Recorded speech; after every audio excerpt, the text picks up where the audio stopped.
Bonjour à tous et bienvenue sur LCP pour une émission spéciale consacrée aux conséquences du scrutin européen. Alors hier, après un sérieux revers de la liste de la majorité présidentielle et la forte poussée du Rassemblement national, le président de la République a annoncé la dissolution de l'Assemblée et des élections législatives anticipées pour le 30 juin et le 7 juillet.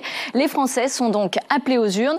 Quelle majorité demain? Les Français vont-ils donner les pleins pouvoirs au Rassemblement national? La NUP va-t-elle se reconstituer? Peut-il y avoir une union des droites? Les Français vont-ils se mobiliser? On va en parler. Je vous présente notre dispositif pour cette émission. Vous retrouvez Stéphanie Despierres et Elsa Mondingava qui se trouvent en duplex de la salle des 4 colonnes. Alors Elsa, justement, on se retrouve tout de suite. Vous êtes à l'Assemblée.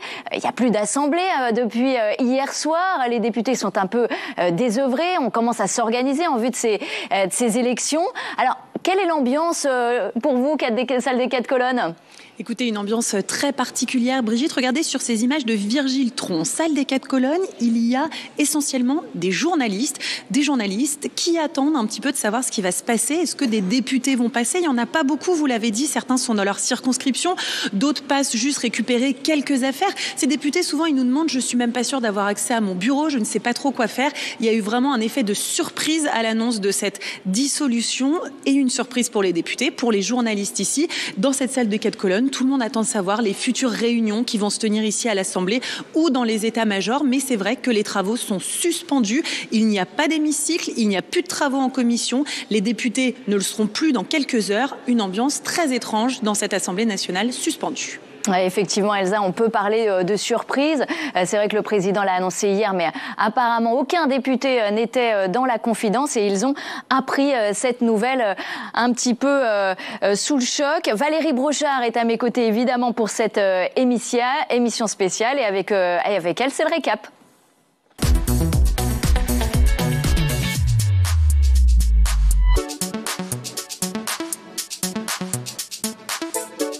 Alors Valérie, retour sur cette folle soirée et ses conséquences.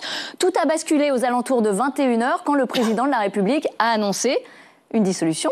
Absolument, Brigitte, les résultats sont tombés, vous l'avez dit, et les 31,47% récoltés par le Rassemblement national ont déclenché un coup de tonnerre. À l'Élysée, voilà, on voit ici les propos d'Emmanuel Macron. Je dissous donc ce soir l'Assemblée nationale. Un éclair qui déchire le ciel politique et cause, vous l'imaginez bien, Brigitte, une avalanche de réactions politiques depuis hier soir, à commencer par celle de Marine Le Pen, évidemment, qui applaudit dès demain la décision d'Emmanuel Macron. Vous le voyez ici, la victoire d'hier en appelle de nouvelles. Allez voter et prenez le pouvoir. Alors face à cet enthousiasme, eh bien, dans le camp présidentiel, on s'active. Le ministre des Affaires étrangères et secrétaire général de Renaissance, Stéphane Séjourné, annonçait que la majorité présidentielle ne présenterait pas de candidat contre les députés sortants faisant partie du champ républicain. Alors pourquoi pas, mais malgré tout, la présidente de l'Assemblée nationale a des doutes qu'elle exprimait ce matin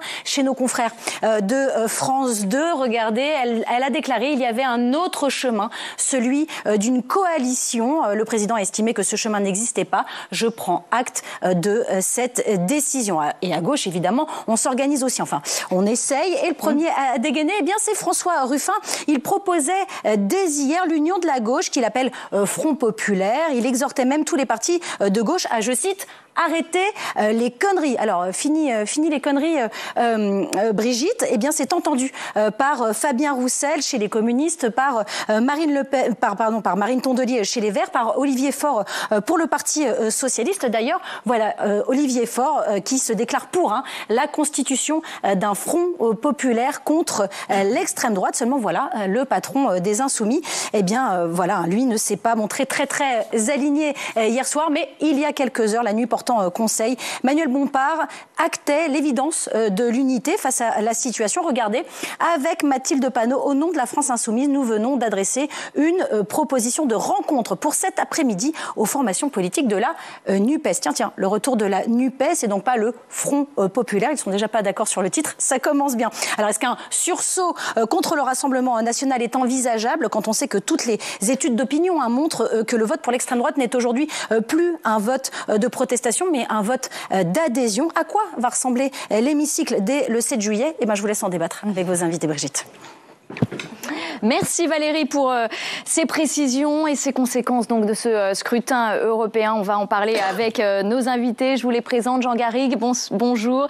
Vous êtes historien et spécialiste d'histoire politique. À vos côtés, Carole Barjon, bonjour, journaliste politique. Jean-Philippe Derosier, bienvenue à vous. Vous êtes professeur de droit public, spécialiste de droit constitutionnel. Et Christelle Craplet, directrice de BVA Opinion. Alors on le disait, les députés qui sont sous le choc, qui ne s'attendaient pas à cette décision, sans doute un petit peu désœuvrés aujourd'hui. À l'Assemblée, il y en a quelques très rares, comme Philippe Brun, qui est député socialiste et apparenté de l'Eure. Il est avec vous, Elsa Mondingava. Oui, et il repart très vite dans sa circonscription. Philippe Brun, la question pour vous, c'est la gauche. Qu'est-ce que vous allez faire? Est-ce que vous allez faire des listes communes avec toute la NUPES?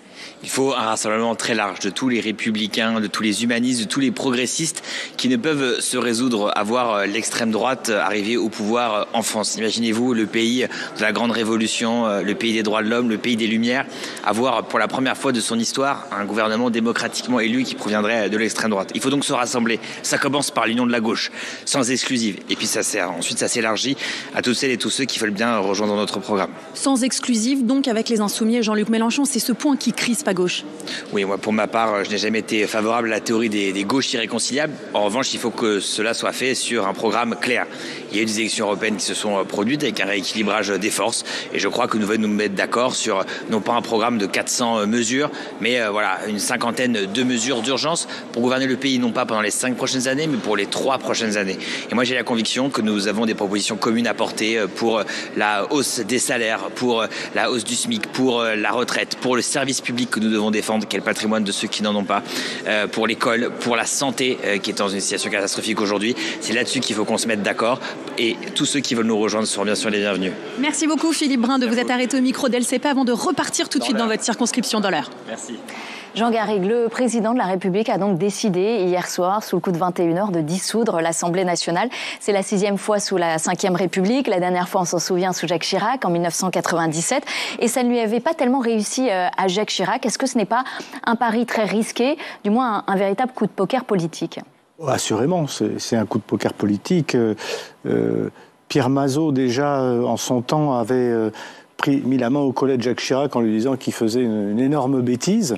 Et il le disait non seulement sur le plan politique, parce que, a priori, le résultat de ces élections législatives pourrait être très favorable au Rassemblement national, c'est-à-dire que ça pourrait exactement se retourner contre le projet d'Emmanuel Macron, mais aussi parce que d'un point de vue même de juriste ou de déroulement de l'article 12, est-ce qu'on est vraiment dans une crise politique qui justifie la dissolution?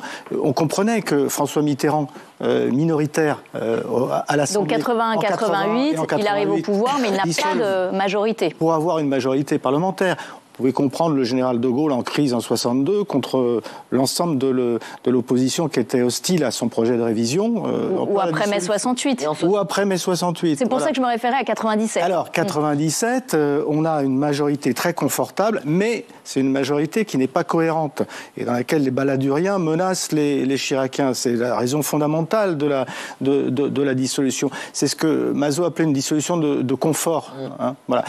Ça, aujourd'hui, on est quand même dans un cas un petit peu différent, parce qu'on fait un constat d'ingouvernabilité avec une majorité relative. Mais vous n'êtes pas tout à fait d'accord sur ce constat d'ingouvernabilité de l'Assemblée nationale? Alors, on a aujourd'hui le constat d'une difficulté à faire fonctionner le système parlementaire comme il devrait fonctionner, du fait de cette majorité relative, du fait de la stratégie de conflictualité de la France insoumise, du fait des ambiguïtés des Républicains et du fait du tropisme jupitérien de l'Élysée. Donc tout ça fait qu'on est dans une situation de blocage. Et puis, il y a cet événement majeur, quand même, qui est cette émergence du Rassemblement national à un taux qu'on n'avait jamais connu jusqu'à présent. Du Rassemblement national et du total de l'extrême droite Donc, tout ça en France, qui s'approche des 40%. Tout ça fait que on est dans une situation qui est quand même différente de celle de 1997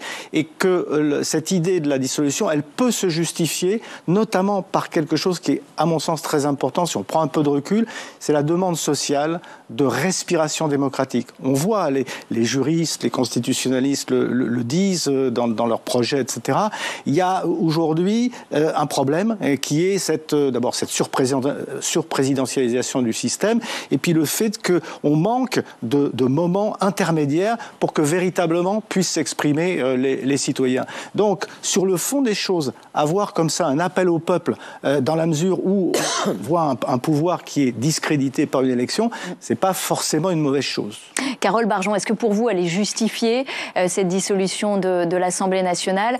Macron avait dit « c'est moi ou le chaos » en 2017 en disant « je ferai reculer le Rassemblement national en France ». Est-ce qu'on ne risque pas d'avoir moi et le chaos? Oui, tout à fait. C'est vraiment une décision extrêmement grave, dangereuse, qui au fond, je trouve, témoigne probablement, oui, alors on parle de caractère jupétérien pour être gentil, mais la vérité c'est que qu'est-ce que voulait dire ce vote aux européennes? Manifestement, presque 40% de Français se sont énormément radicalisés vers la droite et la droite extrême. Et un certain nombre voulaient faire passer un message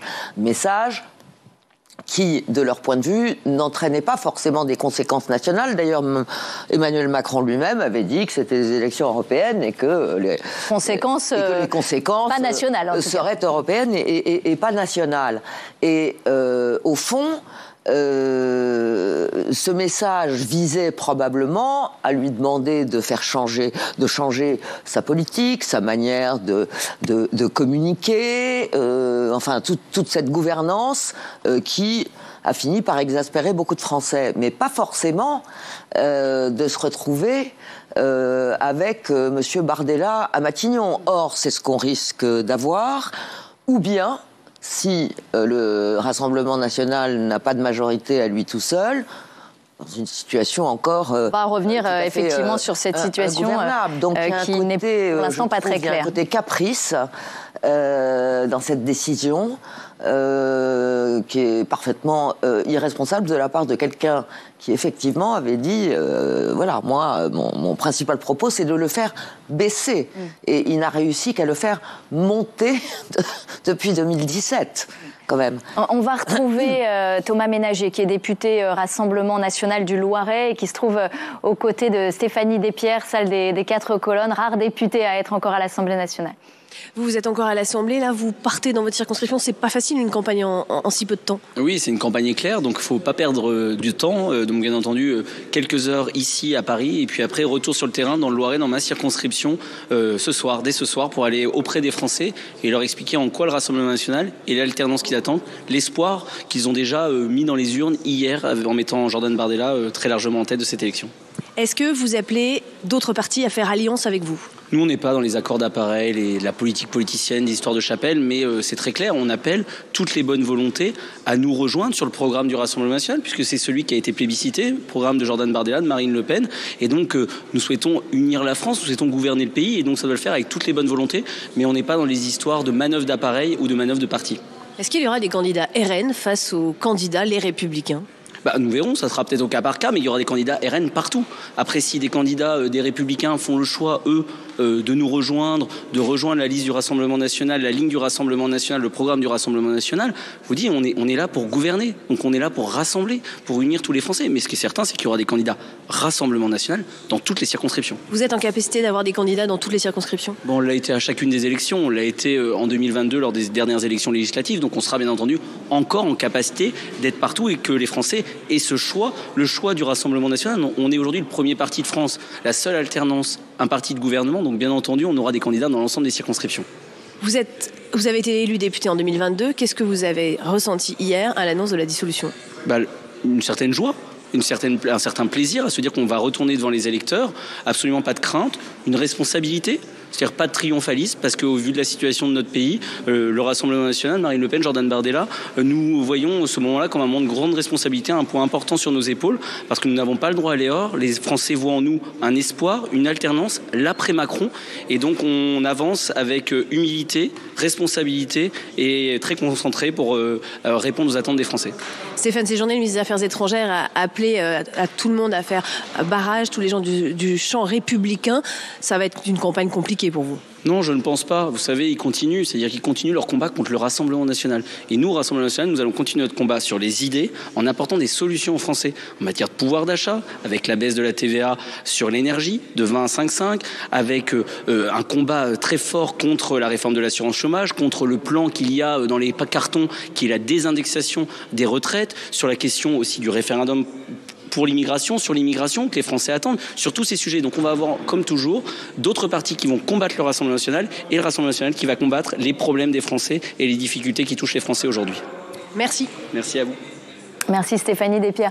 Jean-Philippe Derosier, on entendait Jean Garrigue nous dire qu'il y a besoin de respiration démocratique et une des réponses, c'est cette dissolution avec un retour aux urnes. Il y avait d'autres solutions pour le président de la République et je pense notamment au référendum qui était peut-être privilégié par les Français. Les élections d'hier soir, on le voit, indépendamment de cette réponse, de cette dissolution, ont généré une forme de séisme dans le paysage politique français.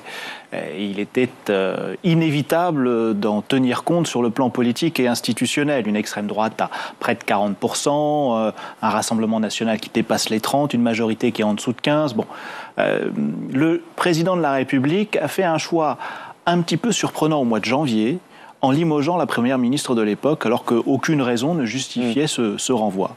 Et ce faisant, il a grillé une cartouche, parce que classiquement, lorsqu'on veut prendre la mesure de telles opérations électorales, eh bien, on change de gouvernement, on renvoie le Premier ministre. C'est le fusible, d'ailleurs, Gabriel Attal lui-même l'a dit, visiblement. Il aurait d'ailleurs proposé sa démission hier au président de la République. C'est lui le fusible, il saute, on change de gouvernement, on change de politique. Et là, comme il l'a fait au mois de janvier, c'était un peu difficile de refaire la même chose 5 mois plus tard. Et donc, je ne pense pas qu'il avait véritablement beaucoup d'autres options. Il aurait pu démissionner lui-même, mais je ne pense pas que cela l'ait effleuré. Il aurait pu faire un référendum, mais je ne suis pas certain que les Français l'auraient compris, parce qu'ils n'attendaient pas de s'exprimer sur un sujet en particulier. Ils attendaient d'avoir la parole, effectivement, pour influer sur la politique en général. Or, un référendum permet de répondre par oui ou par non à un projet de loi. Et ce n'est pas ce qu'attendent là les Français, me semble-t-il. Et donc, effectivement, à partir du moment où le changement de gouvernement, de Premier ministre n'était plus véritablement possible, où la démission du président de la République n'était pas véritablement envisageable, la dissolution était la seule solution pertinente. Et à titre personnel, je n'ai pas véritablement été surpris par celle qui a été décrétée hier soir. Christelle Craplet, est-ce que les Français privilégiaient la dissolution en cas d'échec de la majorité présidentielle ? Non, ils étaient très partagés sur le sujet. Je regardais une enquête de mes confrères d'Ipsos qui montrait qu'il y avait une petite majorité qui était en faveur d'une dissolution, mais quand même plus de 4 Français sur 10 qui étaient contre. Et je pense que c'est quand même une réponse qui va un peu les surprendre et pas forcément susciter un élan démocratique. Enfin, ça, on le verra, mais il y a finalement que 3 semaines de campagne. C'est quand même très, très court. Oui, ils ont envoyé un message et l'électorat du Rassemblement national est extrêmement mobilisé. Donc, sans doute qu'il va se remobiliser. Quid des autres qui peuvent être un peu décontenancés par cette annonce, et puis quid aussi de la moitié de Français qui n'est pas allé voter, parce qu'il faut quand même le rappeler, même si on a eu un petit sursaut de participation par rapport aux précédentes européennes, il y a quand même 1 Français sur 2 qui ne s'est pas déplacé. Les législatives, en général, ne sont pas un scrutin auquel ils participent beaucoup. Enfin, en tout cas, la dernière fois, en 2022, il y avait pareil, à peu près la moitié. Donc là, est-ce que ça va créer un regain à voir ? Alors qu'il y a eu une très forte abstention aux dernières législatives. Oui, en 2022. Le scrutin européen est quand même le seul qui, depuis 15 ans, voit baisser l'abstention. C'est le seul scrutin. Alors que dans toutes les autres élections, l'abstention augmente. Les Européens, il baisse. Même si la participation n'est pas très forte. Hein. Oui, tout à fait. Vous avez tout à fait raison. Lors des élections législatives de 2022, la participation aux élections législatives était même en deçà des 50%. Elle était légèrement dessus. Mais elles étaient collées aux élections présidentielles, enfin à l'élection présidentielle. C'était le cas aussi en 2017. Ce qui était le cas aussi en 2017. Et donc, effectivement, les électeurs considèrent généralement qu'ils ont voté à la présidentielle, que tout s'est décidé, qu'ils n'ont plus véritablement besoin d'aller voter aux législatives. Là, on est dans un cas de figure quand même un peu différent. Donc, je ne serais pas surpris, c'est vous l'experte, mais moi, je ne serais pas surpris qu'il y ait quand même un regain de participation. Ça remet du poids aux législatives. Je vous propose qu'on regarde les résultats d'hier, les résultats du scrutin européen, pour voir les forces en présence, avec donc 31,36% pour le Rassemblement national, qui est arrivé largement en tête hier soir, suivi de Renaissance, tête de liste Valérie Hayé, 14,6%, Raphaël Glucksmann pour le PS et Place Publique, 13,83%, 9,89% pour Manon Aubry et la France Insoumise, François-Xavier Bellamy, 7,24%, 5,5% pour les écologistes et 5,47% pour Reconquête. Voilà en tout cas les qualifiés. Jean Garrigue, c'est quoi le pari du président de la République? C'est d'essayer de mettre le Rassemblement national au pouvoir pour le disqualifier, le discréditer en 2027? C'est une des hypothèses. On ne peut pas l'écarter.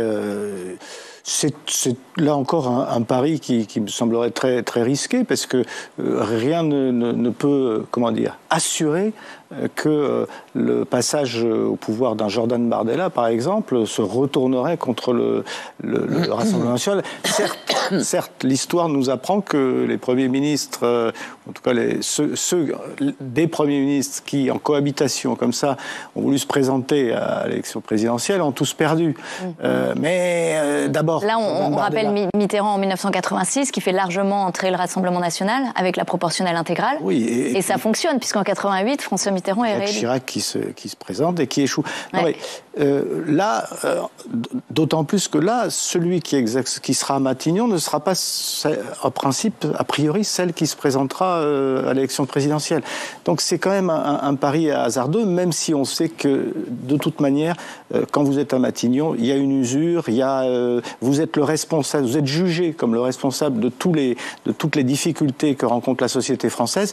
Et je prends le pari que c'est pas en 3 ans que Jordan Bardella résoudrait les problèmes qui se posent. Mais il y a d'autres hypothèses aussi.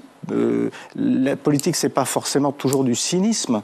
Il est possible aussi que, quelque part, Emmanuel Macron se dise qu'il y a peut-être un moyen, à travers ces élections, la polarisation de ces élections sur, on le voit bien apparaître, alors d'un côté on parle du Front populaire, mais en tout cas d'un mouvement de barrage au Rassemblement national, que ça puisse faire peut-être un peu évoluer les Français. Je veux dire par là que quand vous votez aux élections européennes pour la liste du Rassemblement national, vous votez pas véritablement pour le programme européen du Rassemblement national qui était relativement flou, mais vous votez beaucoup pour dire non à Emmanuel Macron.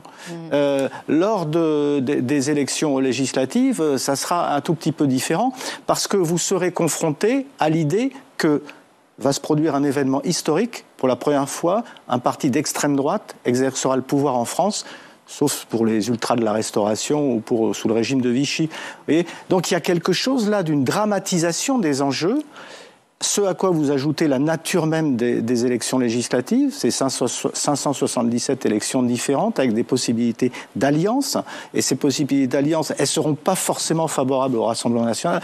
Bref, pour toutes ces raisons, moi, personnellement, je serais bien en peine pour prophétiser ce que seront les résultats de ces élections et pour dire que ça sera forcément le raz-de-marée du Rassemblement national, même si certaines enquêtes semblent le prédire. Carole Barjon, on a entendu Stéphane Séjourné hier tendre la main à tout l'arc républicain en disant qu'il n'y aurait pas de candidat Renaissance face à des personnes qui seraient dans le champ républicain. Est-ce que vous pensez que c'est une manière de construire une forme de coalition ? Et que ça peut fonctionner ? Je ne sais pas si ça peut fonctionner, justement, d'abord parce que c'est entre la déclaration de Stéphane Séjourné d'hier soir et celle de ce matin où il a précisé les choses, et la précision était que il n'y aurait pas de candidats effectivement macronistes face à des candidats républicains s'ils adhéraient au programme du président. qui sera annoncé puisque le président doit s'exprimer dans les prochains jours. Un tout petit peu différent. Et ça prouve bien que l'initiative qu'a pris Macron, c'est bien parce que d'autres solutions qui auraient été possibles ne fonctionnaient pas à ses yeux. Il y avait quand même, la possibilité de prendre, acte du message envoyé par les Français et de dire, voilà, je vais quand même modifier ma politique sur tel et tel point. Manifestement, il n'en était pas question. D'autre part, il y a ce qui avait été évoqué, ce qui a été révélé plutôt par la présidente de l'Assemblée nationale, qui était qu'une coalition avait été étudiée, mais que manifestement ça n'a pas donné grand-chose, ce qui n'est pas étonnant, parce que on voit mal les Républicains aller à la rescousse d'un parti qui fait 15% des voix aux européennes. Bon, donc tout ça, ensuite, ça mène évidemment, et c'est bien l'idée de Macron, mais c'est jouer avec le feu à mon avis, c'est de dire voilà, union nationale, là c'est pas moi ou le chaos, c'est moi ou l'extrême droite, et choisissez en conscience. Mais le problème c'est que il va y avoir plusieurs unions nationales. Il y a déjà le Front populaire, il va y avoir plein de fronts républicains différents. Donc moi je ne vois pas en quoi ça fait barrage au Rassemblement national, qui dans ces conditions a de fortes chances effectivement d'être à Matignon. Et honnêtement, on voit bien, et on savait bien que c'était le calcul de Macron, on a bien compris. Voilà, on met Bardella à Matignon pour lever l'hypothèque, comme l'avait dit François Mitterrand à propos de Michel Rocard, en pensant qu'il va se planter, etc. Et que 2 ans après... Et que le RN n'arrivera pas au pouvoir. Voilà. Mais très honnêtement, installer le Rassemblement national à Matignon pour quelqu'un qui prétendait le combattre, même cette étape-là, elle est franchement très particulière. Alors on parlait effectivement des recompositions, on va aller voir du côté de la gauche avec Aurélien Saint-Toul qui est député La France Insoumise des Hauts-de-Seine, qui est aux côtés d'Elsa Mondingava. Oui, le compte à rebours est lancé pour l'union de la gauche. Est-ce que vous l'appelez-vous de vos vœux? Sur quelle base doit-elle se faire? Oui, bien sûr, on appelle de nos vœux cette union qui doit être dans la clarté. En réalité, ce qui me paraît essentiel aujourd'hui, c'est de se rappeler que la première leçon de cette élection, c'est l'effondrement du bloc macroniste. En revanche, à gauche, entre 2019 et aujourd'hui, il y a une progression forte de la gauche, et notamment portée par la progression de la liste insoumise. Donc on a des éléments qui nous rappellent qu'en réalité, au soir des législatives, il y a 2 ans, la NUPES était bien la première force politique, et aujourd'hui elle est virtuellement la première force politique de ce pays. Donc on a les éléments de la reconquête possible dans le pays qui passerait tout simplement par le programme de la NUPES. On a déjà su se rassembler autour de 600 mesures, c'est un programme de gouvernement. Vous le voyez bien, les Insoumis, votre parti, Jean-Luc Mélenchon, peut crisper aussi. Certains disent oui pour une union de la gauche, mais sans vous. Mais tout le monde peut crisper quand il s'agit de négocier, qu'il s'agit de s'unir. Personne ne doit abdiquer qui il est. La question se pose de savoir qu'est-ce que nous faisons. Nous sommes mis au pied du mur aujourd'hui. Le président de la République a décidé de semer le chaos et de servir de tremplin à l'extrême droite. Ce qui est en jeu, c'est d'être à la hauteur des circonstances. Si on croit réellement que l'extrême droite est un danger pour le pays, alors on met de côté les vieilles acrimonies et on travaille sur un programme clair. Encore une fois, on a été capable de se mettre d'accord sur le programme de la NUPES. Ce sont 600 mesures. Il y a largement de quoi gouverner et de faire avancer le pays dans la bonne direction. Est-ce que vous, les Insoumis, vous êtes capable de dire le rapport de force n'est plus le même qu'au lendemain des législatives? On voit que le PS a repris des forces. Donc on est d'accord aussi pour négocier d'être un peu moins hégémonique. Certains vous le reprochaient en juin 2022. Oui, alors bon, ça ce sont des discussions un peu politiciennes. La question qui se pose encore une fois est de savoir qu'est-ce qu'on veut faire. Nous, on a eu des mots vis-à-vis du PS, notamment parce que on voyait que Raphaël Glucksmann n'était pas sur la retraite à 60 ans. Ça, ce sont des choses sur le fond. Évidemment, il n'y aura pas de mobilisation populaire si on recule sur le fond. Donc c'est de ça dont il est question. Pour le reste, vous inquiétez pas, on est toujours capable de se mettre d'accord. Alors ça, c'est évidemment pour vous gagner le maximum de voix, mais dans les circonscriptions où vous ne serez pas sélectionné au second tour, est-ce qu'il y aura un barrage, un front républicain? Attendez encore, parce que quand il y a union, il y a dynamique. Et quand il y a dynamique, il y a la possibilité d'être au deuxième tour à peu près partout en France. Donc la question va se poser en d'autres termes. La question devrait plutôt se poser en direction des macronistes. Est-ce qu'eux, ils feront barrage à l'extrême droite, ou est-ce qu'ils vont continuer à servir de passerelle comme ils l'ont fait en réalité ces dernières années en validant et leurs projets et leur stratégie? Merci beaucoup Aurélien Saint-Toul. On le rappelle, a priori le dépôt au final des listes c'est vendredi. Il faut donc s'organiser assez vite. Christelle Craplet, est-ce que les Français sont favorables à une recomposition de la NUP ?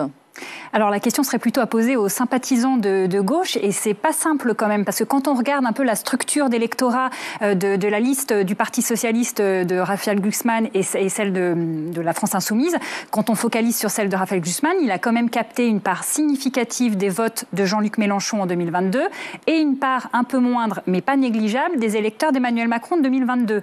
Donc est-ce qu'il n'y a pas de la part des électeurs de centre-gauche d'Emmanuel Macron la volonté, certes, de revenir quelque part au bercail, mais sur une ligne plus social-démocrate, et chez ceux qui viennent de Jean-Luc Mélenchon, est-ce que c'est juste un vote utile, c'était lui qui était en tête et on peut s'unir sur les mêmes thématiques, ou est-ce que c'est le signe aussi d'une forme d'avoir été un peu effrayé par la radicalisation quand même de Jean-Luc Mélenchon assez forte, notamment sur les sujets internationaux depuis 2 ans, qui a déporté aussi ces électeurs-là plus vers le centre.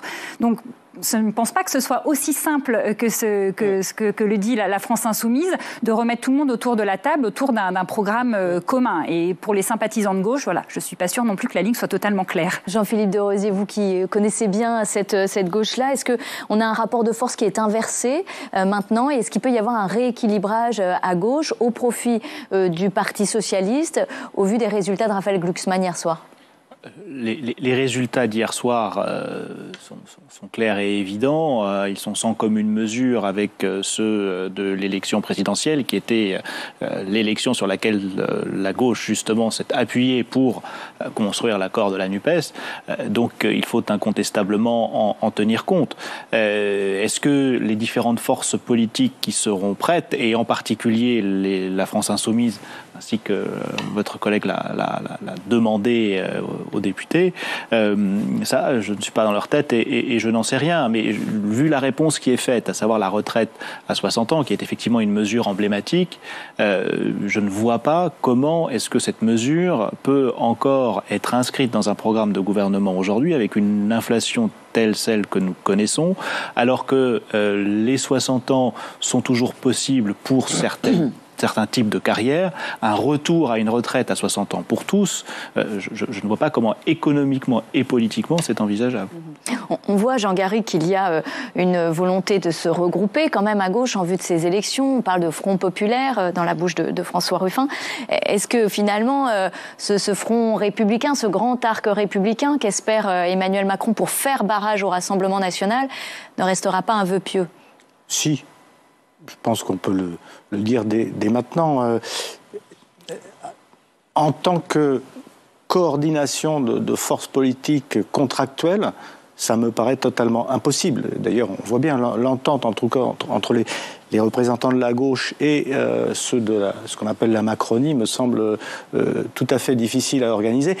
Et même à l'intérieur de la gauche, Jean-Philippe vient d'en parler, ça paraît quand même difficile de rendre compatible le programme dont nous a fait part Raphaël Glucksmann, qui est très clair, d'une gauche européenne, gauche humaniste, apaisée, réaliste. Enfin, on est en totale contradiction avec le programme de Jean-Luc Mélenchon. De la France insoumise. Donc, ce serait quand même presque, je veux dire, quelque chose qui troublerait les électeurs de voir qu'on se remet dans une alliance aussi artificielle entre des gauches qui sont, moi je le pense, irréconciliables. En tout cas, qui sur le fond des choses, qu'elles puissent s'allier, comme ça s'est passé en 2022 pour des raisons électoralistes, ça se comprend, c'est la règle du jeu politique.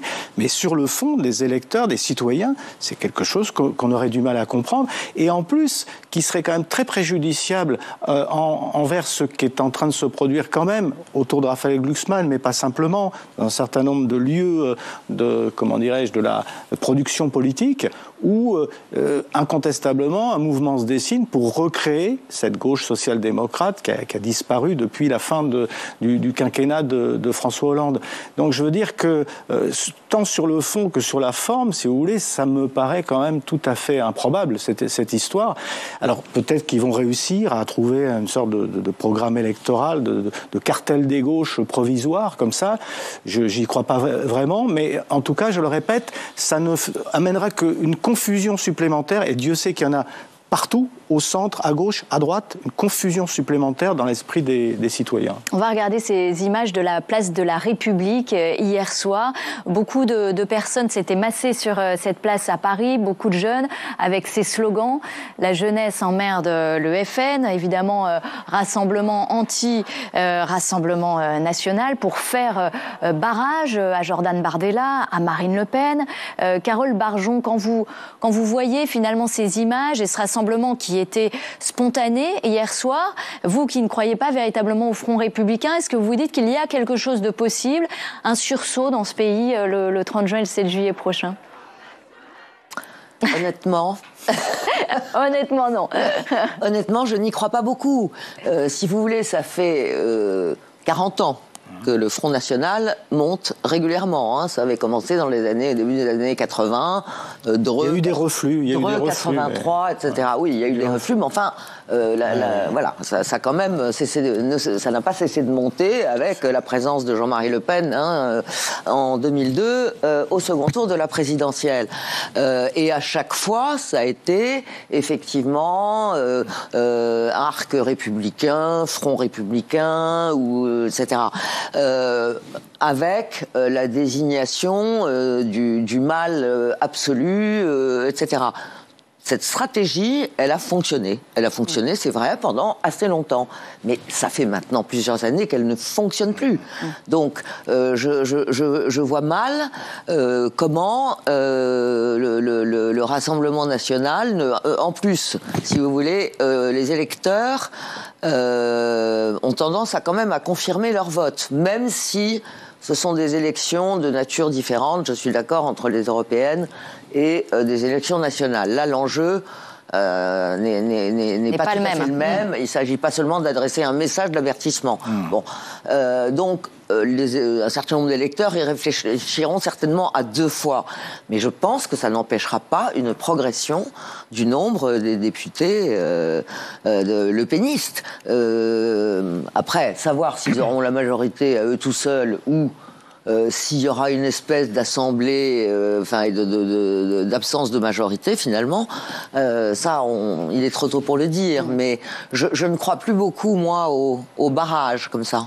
Christelle Craplet, le Rassemblement national aujourd'hui, pourquoi on vote pour lui? C'est toujours ce vote de colère où il y a une véritable adhésion aux pensées, aux idées du Rassemblement national? C'est un peu des deux, j'ai envie de dire. Il y a encore le moteur de la colère. Quand on interroge les Français, ceux qui votent pour le Rassemblement national, un certain nombre expriment une forme de colère, de désaffection aussi à l'égard du système politique, de défiance forte à l'égard du personnel politique, et la tentation aussi quelque part d'essayer quelque chose qui n'a pas été fait en se disant pourquoi pas, ça pourrait donner ses fruits.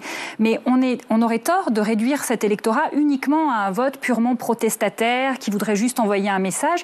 Derrière, pour une part significative d'entre eux maintenant, il y a une part d'adhésion aux idées, y compris même sur des sujets européens. Ils étaient bien sûr essentiellement motivés par un vote sanction contre Emmanuel Macron, mais certains nous disaient, moi j'adhère à ce qu'il dit sur l'Europe. Et puis il y a cette figure effectivement de Jordan Bardella qui a quand même donné, ce n'est plus le nom Le Pen, il est beaucoup moins repoussoir. Est-ce qu'on pourrait dire que la fenêtre d'Overton s'est agrandie et que c'est plus acceptable aujourd'hui d'aller voter Rassemblement national parce que c'est Jordan Bardella? Oui, alors il y a une normalisation qui avait commencé déjà avec Marine Le Pen, qui s'était poursuivie, et on l'a vu très bien avec le député du Rassemblement national qui a été interviewé, montrer vraiment qu'ils sont respectables, qu'ils ne sont plus dans le coup d'éclat, plus dans le buzz, mais vraiment dans la volonté de gouverner. Donc ça a commencé déjà un petit peu, j'ai envie de dire, c'est presque achevé avec Jordan Bardella, avec symboliquement quand même le fait que ce soit pas le même nom, et cette popularité qui est quand même réelle, qu'on voit nous dans nos enquêtes monter, y compris dans des segments de population. C'est ça, la sociologie du vote a beaucoup évolué. A beaucoup évolué, c'est-à-dire qu'il a conservé les retraités aussi, qui sont les catégories plus populaires, les personnes un peu plus en marge de la société, on va dire, et les actifs, mais il a réussi désormais à pénétrer, entre guillemets, certains segments qui lui étaient traditionnellement défavorables. Effectivement, comme vous le disiez, les plus âgés, chez qui désormais presque un quart maintenant ont pu voter pour le Rassemblement national, et puis les plus jeunes, alors pas tous, une grande partie ne s'est pas mobilisée, mais ceux qui se sont mobilisés, oui, ont pu porter leur suffrage sur Manon Aubry, mais pas seulement. Une partie non négligeable a aussi porté son suffrage sur la liste de Jordan Bardella. Jean-Philippe Desrosiers. Oui, je voulais réagir à ce qui a été dit précédemment, à savoir que, effectivement, les enjeux politiques des deux élections européennes et législatives sont évidemment différents. On sait qu'il y a parfois un relâchement un petit peu de l'électeur lors des élections européennes, parce qu'il a le sentiment que ça influe moins sur son quotidien.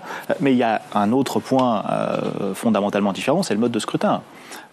Pour les européennes, c'est une proportionnelle à un tour. Pour les législatives, c'est un majoritaire à 2 tours. Et pour être élu, il faut soit avoir la majorité absolue au premier tour, ce qui peut arriver, mais c'est de plus en plus rare, soit réussir à se qualifier au second tour en arrivant en gros parmi les 2 candidats de tête au premier tour, en ayant réuni 12,5% des inscrits, et ensuite remporter la majorité absolue. Et donc, ce processus encourage, voire impose les alliances électorales auxquelles l'extrême droite est peu habituée et peu propice à pouvoir les conclure, parce qu'elle est isolée. Donc, on voit, elle est à près de 40%, ce qui est un score très élevé, qui peut lui permettre de se qualifier au second tour, qui peut lui permettre même d'obtenir un certain nombre d'élus, voire dès le premier tour. De là à obtenir une majorité absolue à l'Assemblée nationale, je pense qu'il y a vraiment un gros gap.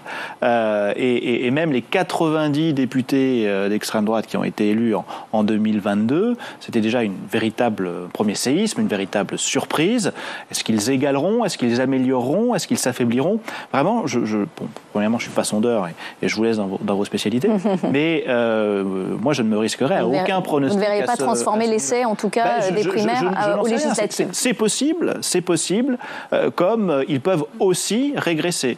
Mais tout dépend, en fait, du nombre de députés menacés qui voudront sauver les meubles. Oui, enfin, on ne sait pas très bien ce qui va se passer. Tout dépend de l'offre électorale en face. Exactement. S'il y a des accords, un accord à gauche, une forme d'accord à droite, que fera le camp de la majorité actuelle, tout cela soulève beaucoup d'interrogations. On aura des premières réponses d'ici la fin de la semaine avec les déclarations de candidature qui scelleront les accords électoraux. Oui, avec une date limite fixée à vendredi. Et donc, ensuite, il faudra voir aussi comment se comporte l'électeur face à ce scrutin avec à 2 tours. Avec une campagne éclair, parce que ça va durer une vingtaine de jours. Sur 577 circonscriptions, comme vous le disiez, c'est presque 577 élections. Donc c'est vraiment très différent et des configurations locales qui peuvent donner des choses tout à fait différentes. On va retrouver Stéphanie Despierres qui se trouve salle des 4 colonnes. Stéphanie, tous les députés commencent à s'organiser en vue de ces élections anticipées, donc prévues 30 juin et le 7 juillet. Quels sont les rendez-vous qui s'organisent, notamment à l'Assemblée nationale ce lundi ? Alors c'est la course contre la montre pour les partis qui doivent organiser les investitures et les éventuelles alliances. François Ruffin, Olivier Faure à gauche ont appelé un front populaire. La France Insoumise a proposé une réunion cet après-midi à ses alliés, mais pour l'instant on n'en sait pas plus. Côté républicain, il y a eu une réunion de groupe ce matin en visioconférence. Les républicains sont sous la pression d'Emmanuel Macron et du Rassemblement national, mais ils ne sont pas très bavards. Côté Rassemblement national, tout se passe au siège du parti, même s'il réclamait cette dissolution, eh bien, les troupes de Marine Le Pen ont été surpris par la décision du chef de l'État. Il n'annonce pas d'alliance ni avec Reconquête ni avec éventuellement les Républicains, mais des décisions au cas par cas. Du côté de Renaissance, il y a eu ce matin une réunion du bureau du groupe Renaissance ici à l'Assemblée. Il y avait une quarantaine de députés. Il y aura demain en visioconférence une réunion de groupe. Alors, est-ce qu'on peut encore parler de groupe? Puisque vous le savez, les députés ne sont officiellement plus députés, mais députés sortants ou candidats. Et réunion demain au parti Renaissance, demain en fin de journée, pour décider des investitures des candidats du côté des partenaires de la majorité. Horizon tient un bureau exécutif ce soir, là aussi pour établir le calendrier, les investitures. Stéphanie Despierres, les députés sont prêts à repartir là sur le terrain ? Oui, certains étaient déjà dans leur circonscription et ceux qui n'y étaient pas, qui éventuellement étaient venus passer la soirée électorale à Paris, eh bien certains ont sauté dans le train très tôt ce matin, d'autres sont passés ici récupérer quelques affaires dans leur bureau avant de rejoindre leur circonscription, car il faut faire vite, ce sera une campagne express. Ils ont 20 jours avant le premier tour. La plupart des sortants semblent vouloir se représenter malgré le coup de massue hier soir. Et en fait, il faut déposer leur candidature, trouver de l'argent pour financer la campagne, ouvrir un compte de campagne, trouver un mandataire financier. Bref, de faire une candidature, c'est très encadré, c'est des démarches habituelles, mais dans un temps très court, ça devient extrêmement compliqué et c'est ça vraiment qui préoccupait ce matin les quelques députés qu'on a croisés qui ne savaient pas exactement comment ils allaient s'organiser pour aller aussi vite. Merci Stéphanie Despierres. Jean Garrigue, on voit bien que les partis commencent à s'organiser, à se regrouper, à se tendre la main. Est-ce que vous envisagez une recomposition politique avant cette élection ? J'allais dire, tout est envisageable, mais j'ai du mal à l'appréhender pour les raisons que je donnais, par exemple, pour ce qui concerne l'ex-NUPES ou le futur Front Populaire. On a un peu l'impression de quelque chose qui serait très artificiel et qui aurait, même si l'artificialité est possible dans campagne électorale, je répète, des exemples historiques nombreux. Ça, c'est pour la gauche. À droite, on a entendu Sébastien Chenu dire qu'il y avait une plateforme ouverte à des députés, même s'il n'y aurait pas d'accord de parti. Et c'est fondamental. Je veux dire que ces alliances, mais ce que soulignait Jean-Philippe, ces alliances, notamment au second tour, vont être décisives. Elles peuvent faire du Rassemblement national un parti ultra majoritaire, comme lui donner une majorité, parce que vraisemblablement il l'aura, mais une majorité très relative. Enfin, tout peut se passer parce qu'on a 577 élections, qu'on a des grandes manœuvres qui se produisent et qu'on a, et c'est le plus important, des forces politiques qui sont dans l'incertitude, qui sont elles-mêmes divisées, émiettées sur les stratégies d'alliance qu'elles vont mener. Je veux dire qu'on sait bien que les Républicains, c'est une des raisons aussi pour lesquelles peut-être la fameuse coalition qu'aurait souhaité Yael Braun-Pivet, elle était difficile à réaliser. On ne sait pas très bien s'il y a une ligne directrice et on sait bien qu'il va y avoir surtout des déterminants locaux qui vont agir. Entièrement. Ils vont tous regarder leur circonscription, le rapport de force et se décider en fonction de ça. Donc il ne faut pas voir en fonction des partis, mais des problématiques locales, c'est ce que vous dites. Des problématiques locales, mais ça c'est une évidence. Plus quelque chose qui tient aussi à la brièveté de la campagne, peut-être une prime au sortant. Parce que celui qui est déjà installé dans sa circonscription, il a des réseaux, il a des... Comment dire, oui, mais prime au sortant, ça voudrait dire qu'on retrouve à peu près la même assemblée à ce moment-là. Alors, sauf qu'il y a aussi la montée en puissance du Rassemblement national, qui est quand même un facteur qu'on ne peut pas négliger et qui justifie éventuellement cette dissolution. Donc, ça sera plus... Logiquement, si on se réfère à l'histoire, l'effet de souffle sera beaucoup moins spectaculaire qu'au moment des élections européennes. Mais ça n'est qu'une hypothèse, et si ça se trouve, ce sera le contraire. Christelle Craplet, est-ce que les Français sont assez favorables à une union des droites ? C'est un peu comme à gauche, ils sont assez divisés, ça dépend un peu de leur sensibilité. L'électorat LR a été aussi considérablement restreint dans l'espace politique, ça se traduit aussi par rapport au vote. Dans certaines enquêtes, effectivement, une partie peut se montrer ouverte à une éventuelle alliance avec le Rassemblement national, mais d'autres penchent plutôt vers Renaissance. Sincèrement, c'est un peu compliqué. Pour l'instant, on n'a pas vraiment de vision très très claire et eux non plus. Carole Bargeon, il peut y avoir un éclatement des Républicains ? Avec une partie qui irait rejoindre le Rassemblement national, une autre partie, la majorité présidentielle ? Oui, moi je crois. Enfin, c'est une possibilité. C'est une hypothèse ? Dans la mesure où, effectivement, chacun va regarder sa circonscription et le meilleur moyen de la conserver.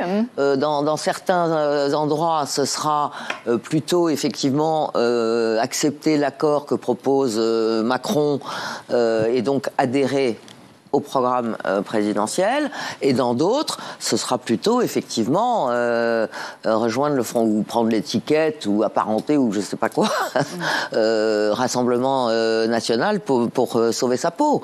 Donc oui, c'est vrai que le score en plus la poutre bouge encore, comme disait François-Xavier Bellamy, comme disait l'ancien Premier ministre Édouard Philippe. En position de force, ça c'est tout à fait clair. L'union des droites qui peut se profiler en revanche, c'est celle entre le Rassemblement national et et Marion Reconquête. Reconquête et le Rassemblement national. Il y a des mouvements de ce côté-là. Et Marion Maréchal a d'ailleurs tendu la main hier au Rassemblement national. Jean-Philippe de Rosier, Bruno Le Maire s'est exprimé ce matin pour dire que ces élections seront les plus lourdes de la Ve République.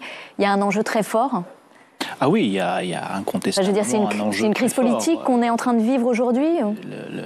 L'extrême droite est aux portes du pouvoir. Jean Garrigue rappelait Vichy tout à l'heure, mais c'est vrai que est-ce que le parallèle est possible ? On n'est pas tout à fait dans les mêmes circonstances, même historiques. Oui, et effectivement, Jean a parlé de Vichy, mais je ne pense pas qu'il assimile la situation d'aujourd'hui à celle de Vichy, où on était en pleine guerre mondiale. La situation était quand même nettement différente. Et puis rappelons que justement, aujourd'hui, la Constitution empêche un scénario Vichy où l'Assemblée avait été dissoute.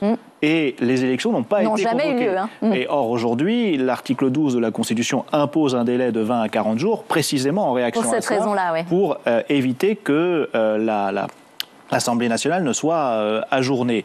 Alors, ce sont incontestablement des élections très importantes, peut-être les plus importantes de l'histoire de la Ve République, parce que, en effet, l'extrême droite n'a jamais été aussi proche de pouvoir accéder au pouvoir. Peut-être qu'elle y accédera dès le 7 juillet au soir, peut-être que ce sera plus tard, peut-être que ce ne sera jamais, mais en tout cas, on est dans une configuration où il y a une convergence politique qui, pour l'extrême droite, montre que les conditions ne sont pas loin d'être réunies pour leur offrir la porte du pouvoir. Et donc, je comprends ceux qui soutiennent que ce sont des élections importantes, très importantes, parce que pour faire un barrage à l'extrême droite, effectivement, il faut se mobiliser, il faut soit un front républicain, soit des alliances électorales.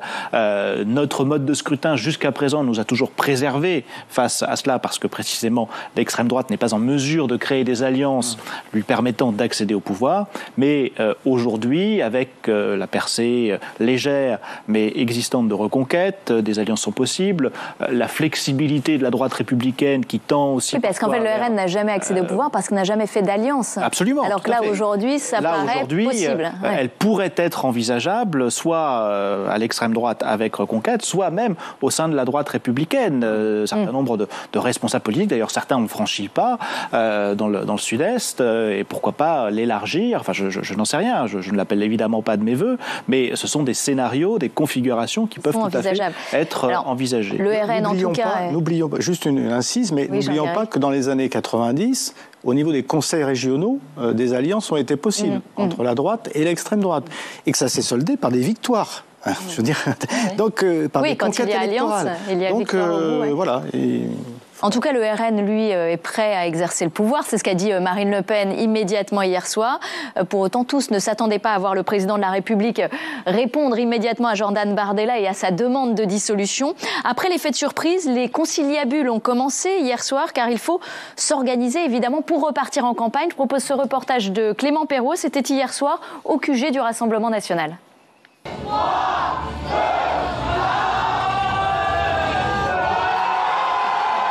Pour le Rassemblement national, c'était d'abord la soirée électorale attendue. Les résultats sont conformes aux prévisions. Large succès de Jordan Bardella, belle fête en perspective. Les Français ont rendu leur verdict, et celui-ci est sans appel. Mais une heure plus tard, la soirée change de dimension. Emmanuel Macron annonce la dissolution de l'Assemblée nationale. J'ai décidé de vous redonner le choix de notre avenir.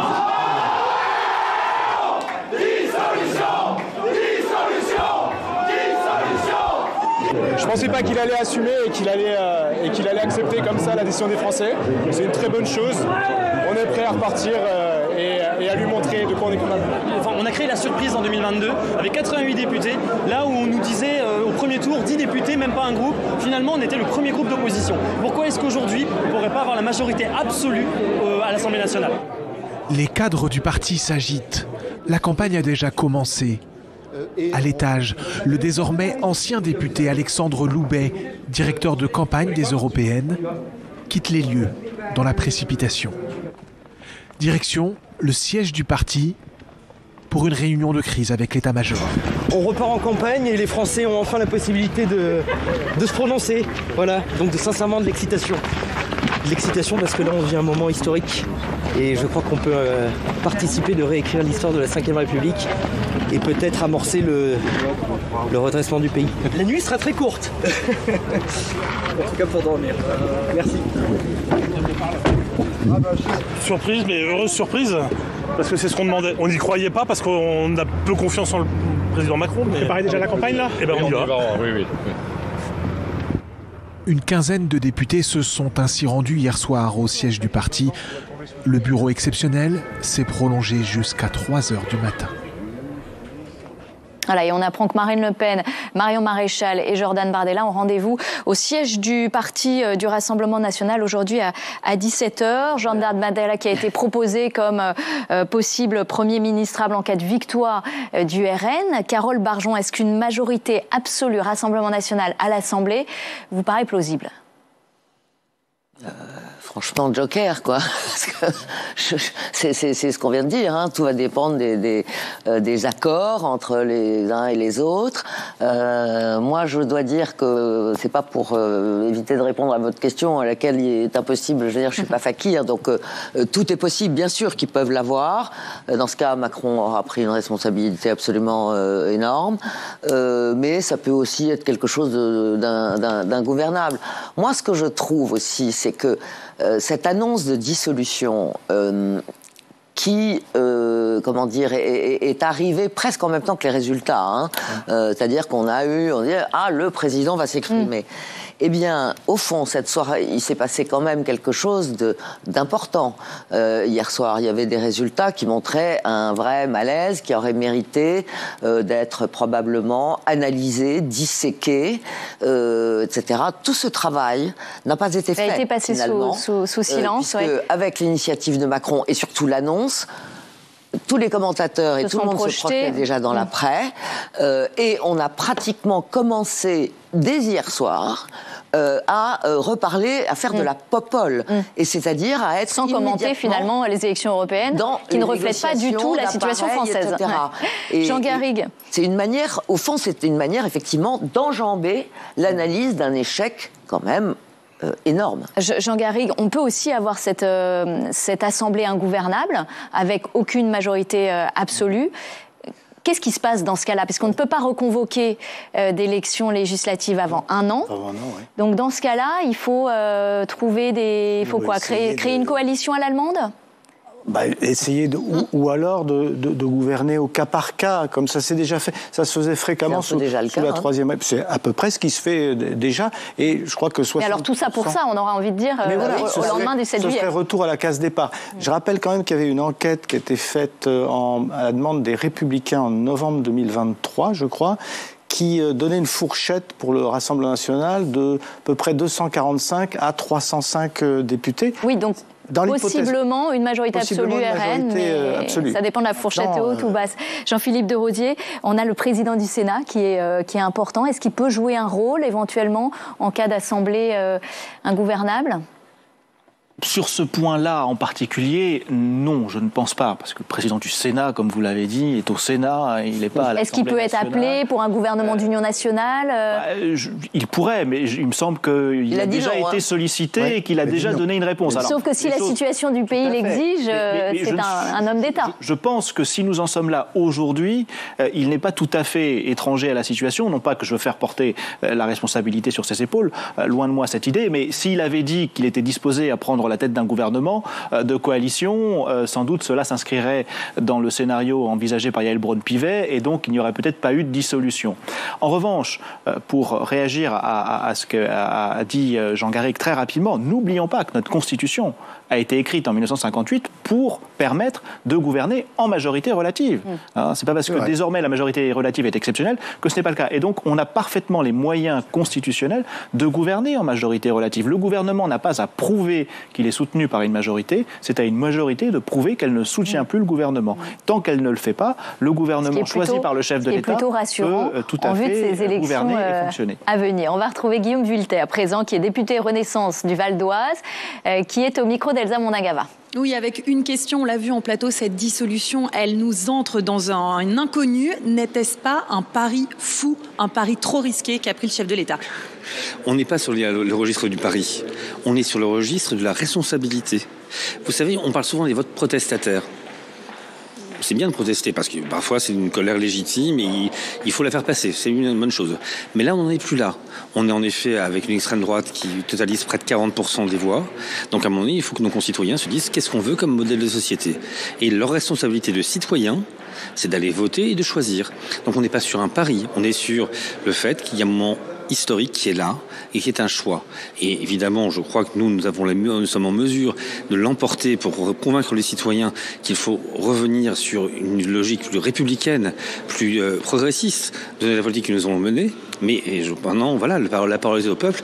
Et c'est pas un pari, c'est juste, je dirais presque, une forme de pétition de principe par rapport à la République. Le peuple doit choisir, mais il doit choisir en responsabilité. Merci beaucoup, merci. Guillaume Gillet. Et vous allez après repartir en circonscription pour faire campagne.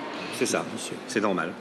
Ça y est, la campagne est lancée pour les 577 députés qui se retrouvent aujourd'hui sans mandat au lendemain d'une dissolution décidée par le président de la République. Merci à Stéphanie Despierres et Elsa Mondagava qui m'ont accompagnée tout au long de cette émission. Merci à mes invités, Jean Garé, Carole Barjon, Jean-Philippe de Rosier et Christelle Craplet qui étaient avec moi pour analyser ces résultats du scrutin européen et surtout cette annonce présidentielle.